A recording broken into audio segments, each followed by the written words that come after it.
Oi, eu sou o Bruno, sou estudante da licenciatura em Ciências Biológicas da Universidade de São Paulo e na aula de hoje eu vou responder o que é um gene e comentar sobre ideias da transmissão e da expressão da informação genética, características fenotípicas e qual o papel do DNA na expressão gênica. Essa aula foi realizada para a disciplina de estágio com pesquisa em ensino de biologia no ano de 2025 e para montá-la eu utilizei o currículo da cidade de São Paulo dentro do componente curricular de Biologia e Ciências da Natureza, e essa é uma aula voltada para os alunos de primeiro ano do ensino médio. Meus objetivos dessa aula é que você entenda qual o papel do DNA na transmissão das características hereditárias, saber relacionar genes, proteínas e fenótipos, e reconhecer o DNA como portador da informação genética, e te auxiliar para entender a importância dos heredigramas para a gente identificar padrões de herança e prever possibilidades de transmissão de características. E também vamos utilizar alguns textos de divulgação científica para entender quais aplicações da genética a gente pode ter no nosso cotidiano e como se apropriar do conhecimento que está disponível por aí. E para isso eu te pergunto, o que é um gene? A gente começa com essa belíssima molécula aqui, que é uma molécula de DNA. O ácido desoxirribonucleico é o nome completo dessa molécula, o DNA, e é a molécula que fica dentro das células e que contém a informação genética. E essa molécula é responsável pelo desenvolvimento e o funcionamento de um organismo. A estrutura do DNA se baseia em duas fitas que se formam ali e se juntam no formato de uma dupla hélice. Tendo esse formato ali helicoidal, lembra o formato de uma mola ou aquele movimento que as hélices de um avião podem formar. A gente tem aqui no canto uma primeira foto dessa estrutura do DNA que foi tirada pela Rosalind Franklin. E a gente sabe hoje que essa grande molécula é formada por pequenos pedacinhos, que são os nucleotídeos. Isso está totalmente associado com como o DNA contém informação. Os nucleotídeos vão ser formados por uma estrutura básica para todos, que é um grupo fosfato, e um grupo de pentose, que é um tipo de açúcar, um carboidrato.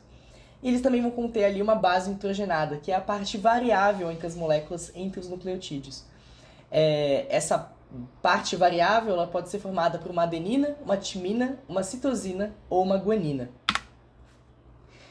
E essas bases elas vão ser completas ali numa fita de DNA muito comprida, muito grande, e que vai possuir ali uma fita complementar. Essa fita complementar vai sempre corresponder com a base que está na outra fita. E para isso a gente sempre vai ter uma adenosina encaixando com uma timina, um A encaixando com T, e uma citosina encaixando com uma guanina, um C encaixando com G. Isso por toda a grande molécula de DNA. E assim a gente tem uma linguagem no DNA que é única para a célula e que consegue ser decodificada por ela. Essa combinação de 4 bases formam esses códigos, essas sequências. Da mesma forma que a gente tem, por exemplo, em código binário, um sistema que os computadores conseguem ler. Por exemplo, aqui nesse trecho a gente tem biologia escrito em código binário, que é uma das grandes linguagens de programação. A gente também vai ter esse código de 4 letras, que vai nos dar receitas para como produzir uma proteína, que são lidas pelas nossas células.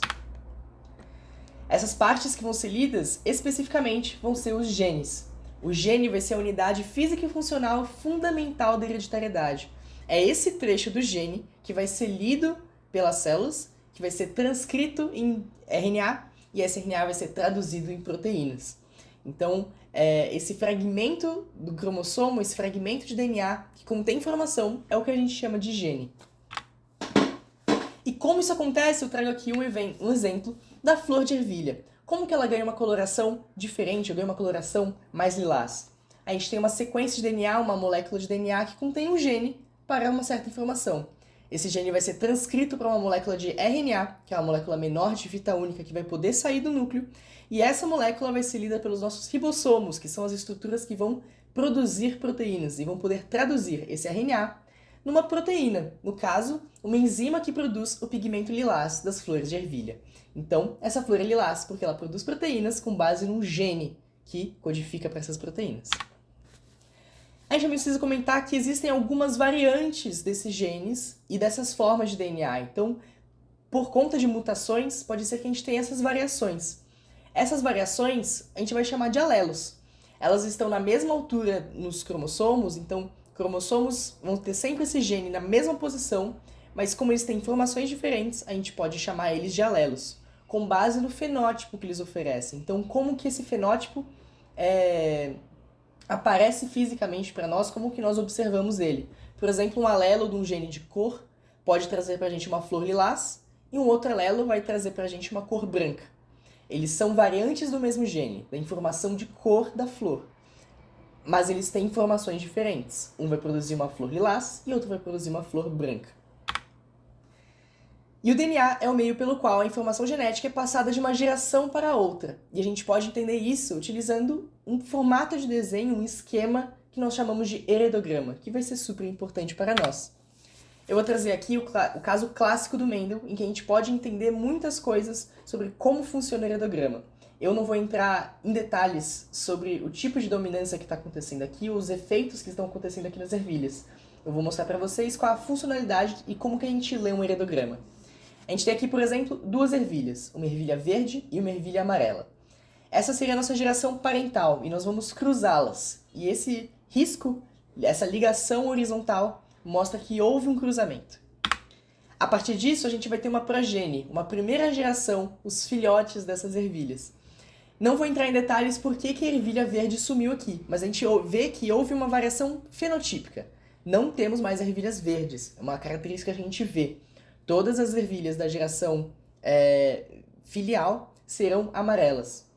E a gente pode fazer mais um endocruzamento aqui entre ervilhas que nasceram nessa primeira geração filial. E assim a gente tem uma segunda geração filial com mais possibilidades de ervilha. Aqui a gente volta a ter ervilha verde, a gente tem outra variação fenotípica. Está acontecendo algo aqui dentro com essa informação genética que faz com que a gente tenha ervilhas de cores diferentes surgindo dentro desses cruzamentos. Por fim, queria trazer aqui essa recomendação de leitura, que é uma matéria muito legal da National Geographic, falando sobre animais albinos. É uma matéria que fala sobre vários aspectos dessa mutação, dessa condição, que vai tanto dificultar a sobrevivência dos indivíduos na natureza, quanto aumentar a sua busca pelo tráfico de espécies. Mas é interessante que ela traz um aspecto muito forte da genética, explicando o que é o albinismo. Então, quando o indivíduo herda um ou mais genes mutantes de ambos os pais e que tem um caráter recessivo, pode ser que esse indivíduo não produza melanina. E com isso ele tem um aspecto albino, em que você tem menos produção de melanina pelas células do corpo.